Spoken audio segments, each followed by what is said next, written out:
Thumbnail में है 0% और 10%। स्विंग ट्रेडिंग में हो या फिर आपका इंट्राडे ट्रेडिंग हो जिसमें आप 0% कमाओगे या फिर माइनस में जाओगे या फिर 10% से ज्यादा कमाओगे, ये आपके हाथ में है।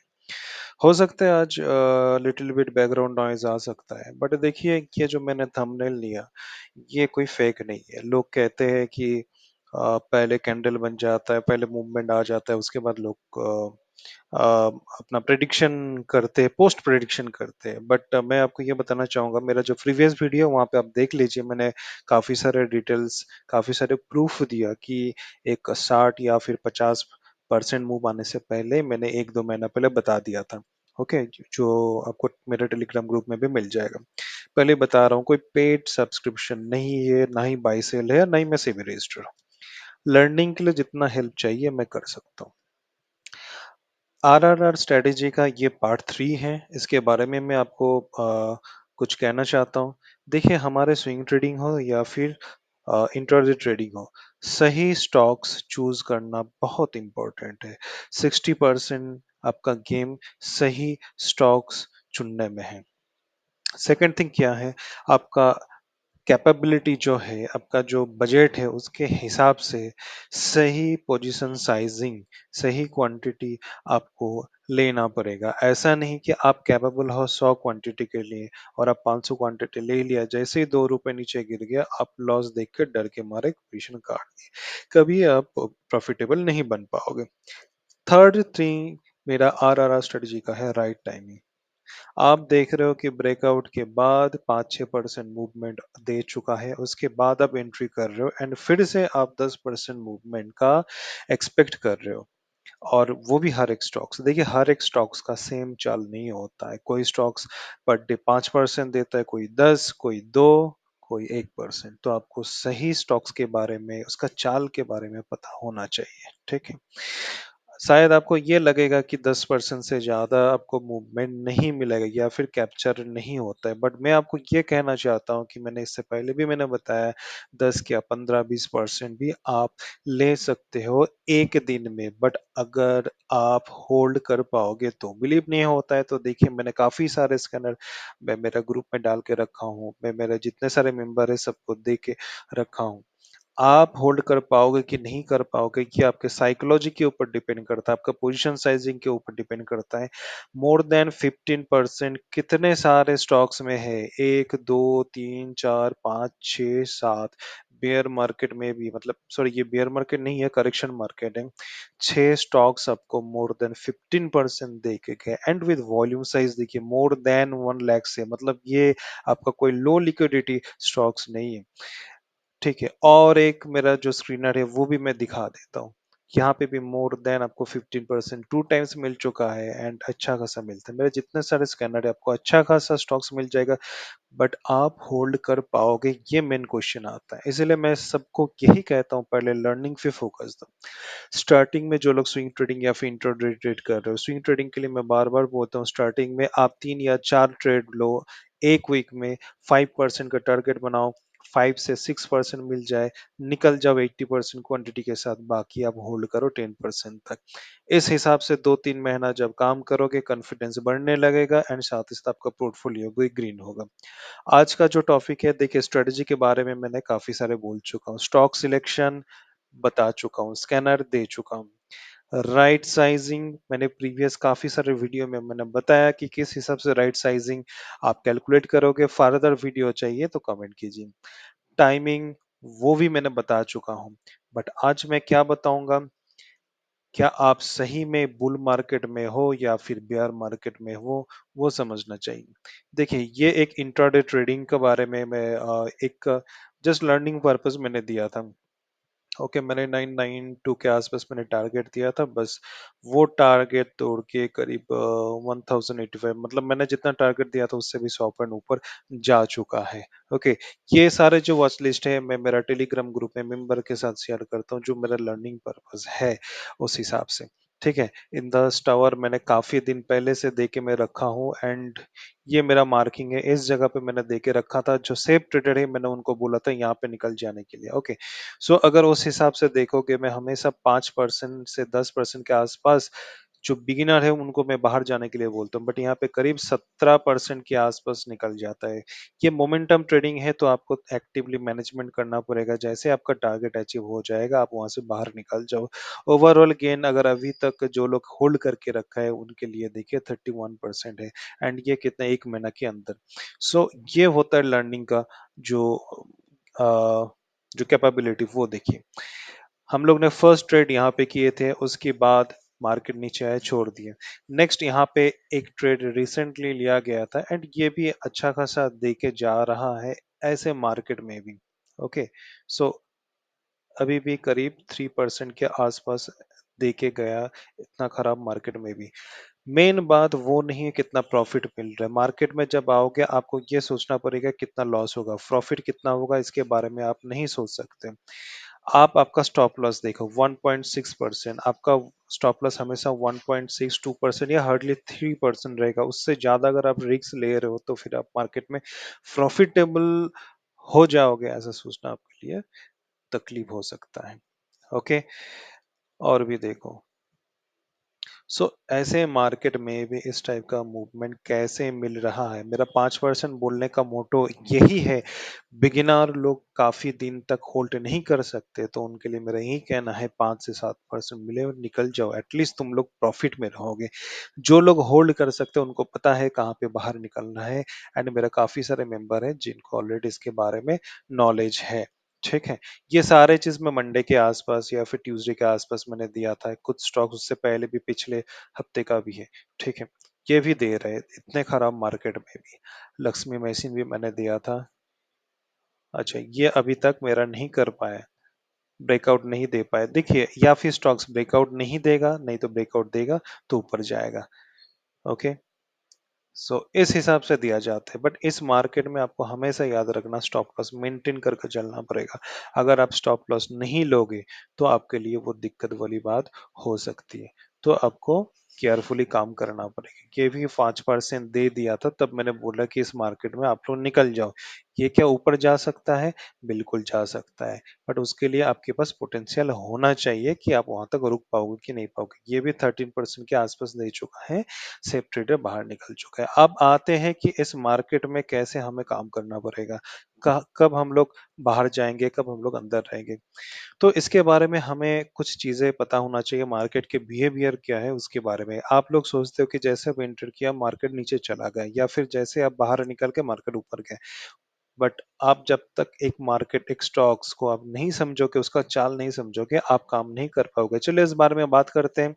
सो यहाँ पे हम लोग क्या देखेंगे, ट्रेड लेने के बाद जो स्टॉक्स है वो कैसे बिहेव कर रहे हैं वो हमें देखना पड़ेगा। क्या उसका चाल, क्या उसका बिहेवियर एबनॉर्मल है? क्या अपने जो क्वांटिटी ऐड किए थे उसमें और क्वांटिटी ऐड करना चाहिए या फिर सेल करना चाहिए एसएल हिट होने से पहले? ये सारे चीज आपके दिमाग में होना चाहिए। क्या आज का जो मार्केट है या मेरा एंट्री करने के बाद मार्केट वोलाटाइल है?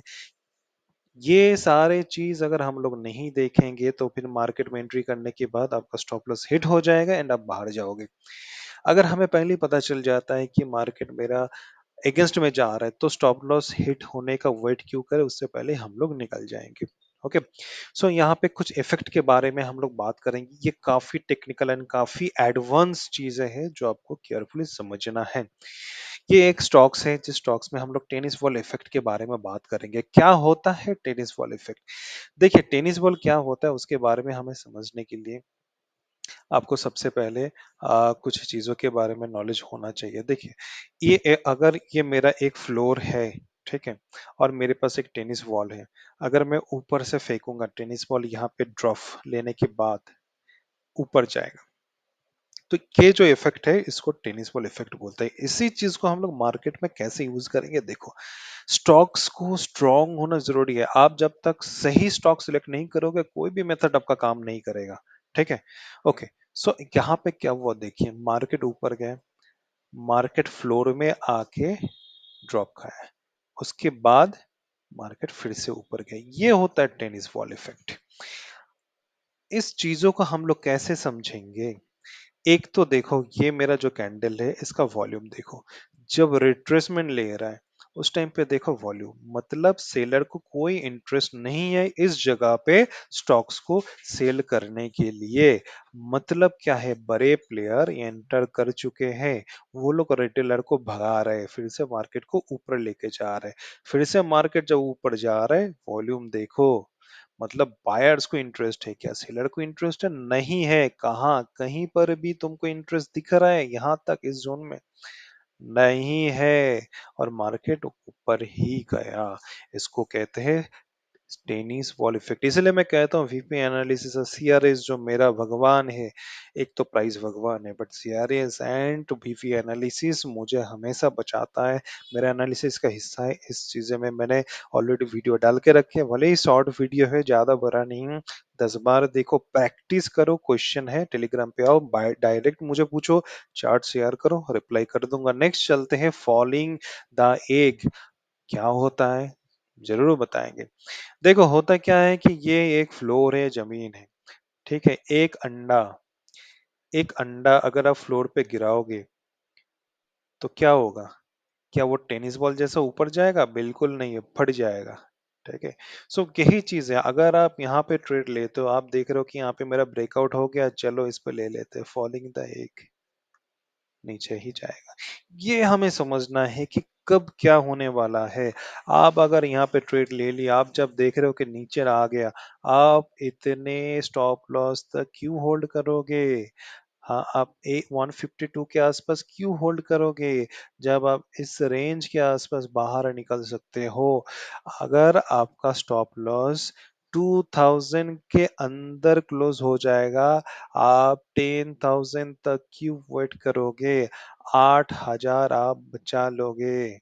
चीजों को समझो, यही हम गलती करते हैं, यही रिस्क मैनेजमेंट है, यही साइकोलॉजी है। और एक चीज याद रखना, पुल बैक स्ट्रेटेजी मैं अभी बता देता हूँ, ठीक है। हमेशा याद रखना, मार्केट जब जब 10 SMA 20 SMA के आसपास पुल बैक ले रहा है, मतलब वो बाइंग जोन है। क्यों? मैंने बीफी एनालिसिस में बता चुका हूँ, ये जो सेलिंग पॉइंट है, लो वॉल्यूम के साथ, मतलब सेलर को इंटरेस्ट नहीं है, सपोर्ट ले रहा है 10 SMA या फिर 20 SMA के साथ, उसके बाद जैसे पुल बैक ले रहा है, आप यहाँ पे क्वांटिटी ऐड करोगे, फिर से नीचे जा रहा है, वॉल्यूम है नहीं है, सेलर इंटरेस्टेड नहीं है, बड़े लोग यहाँ पे आपको धोखा दे रहा है, प्राइस को डिस्काउंट दे रहा है, ताकि यहाँ पे फिर से रिटेलर आए या मार्केट। देखो बड़े लोग कितना भी बड़े कैंडल बनाए, जब तक रिटेलर पार्टिसिपेट नहीं करेगा, मार्केट ऊपर नहीं जाएगा, चीजों को याद रखो, ठीक है। और कुछ चीज दिखाते हैं, हाँ, और एक चीज याद रखो, फॉलो थ्रू डे क्या होता है। आपने बाय कर लिया, मार्केट लिटिल बिट करेक्शन आया, क्या वॉल्यूम ज्यादा है? नहीं है, सेलिंग वॉल्यूम कम है। क्या ऊपर फिर से मार्केट जा रहा है क्या, उसके साथ साथ हाई वॉल्यूम? डेफिनेटली, मतलब ये फॉलो थ्रू हो रहा है, फॉलो थ्रू हो रहा है, ये वीपी एनालिसिस को एग्रीमेंट करे, मतलब इस स्टॉक्स में हम रह सकते हैं। जब यहाँ पे बड़े बड़े वॉल्यूम रेड कैंडल बनते जाएगा, गेम ओवर। चीजों को समझो, ठीक है। यही चीज मैं समझाने के लिए कोशिश कर रहा हूँ। क्या ब्रेकआउट वायलेशन क्या होते हैं, मतलब ब्रेकआउट के बाद हमें कैसे पता चलेगा कि ये फेल होने वाला है? चलो देख लेते हैं। बहुत सारे रूल्स होता है, ठीक है। तो उसमें क्या होता है, आप देखना है, पोस्ट ब्रेकआउट के बाद अगर आप देख रहे हो कि पुल बैक, मार्केट नीचे जा रहा है, ठीक है, पोस्ट ब्रेकआउट हो गया, पहले तो मार्केट ऊपर जाएगा, ओके। उसके बाद आप देख रहे हो मार्केट जब नीचे आ रहा है, उस टाइम पे जो वॉल्यूम है वो बड़ा बड़ा बन रहा है, मतलब सेलर आ चुका है, निकलो, ठीक है। लोअर लो, जैसे लोअर लो बनाते जाएगा, यहाँ पे रेड कैंडल है, नेक्स्ट इसके नीचे क्लोजिंग है, नेक्स्ट इसका क्लोजिंग है, 3 क्लोजिंग दे दिया, बाहर निकलो, ठीक है। या फिर 20 SMA को अगर क्रॉस करके नीचे मार्केट चला जाता है, निकल जाओ डेली टाइम फ्रेम पे, ठीक है। ये सारी चीज मैं फटाफट बता रहा हूँ, ये काफी वास्ट एक सिलेबस की तरह है, इसके बारे में बहुत सारा रिसर्च करना पड़ता है, स्टडी करना पड़ता है। देखो 20 SMA से कितना नीचे गैप डाउन हो गया, द एंड वॉल्यूम देखो, रेड वॉल्यूम, इंटरेस्टेड सेलर, यही चीज बता रहा हूँ। लोग कहते हैं वॉल्यूम नहीं देखते, गलत है। देखो वॉल्यूम कैंडल देखो, लोअर लो बनाते आ रहे, 20 SMA ब्रीच, वॉल्यूम बढ़ते आ रहे, निकलो, सेम। तो ये चीज होता है। अब आई थिंक आप लोगों को समझ में आएगा कि किस टाइम पे हमें बाहर निकलना है, किस टाइम पे हमें होल्ड करना है। ब्रेकआउट के बाद देखो, ब्रेकआउट के बाद लिटिल बिट रिट्रेसमेंट आएगा, बट वो रिट्रेसमेंट सेलिंग है या बाइंग है वो वॉल्यूम बताएगा। मूविंग एवरेज का यूज यही होता है। मूविंग एवरेज कभी कोई बाइंग सेटअप या सेलिंग सेटअप नहीं बताता है, वो बताता है हमारे डायरेक्शन।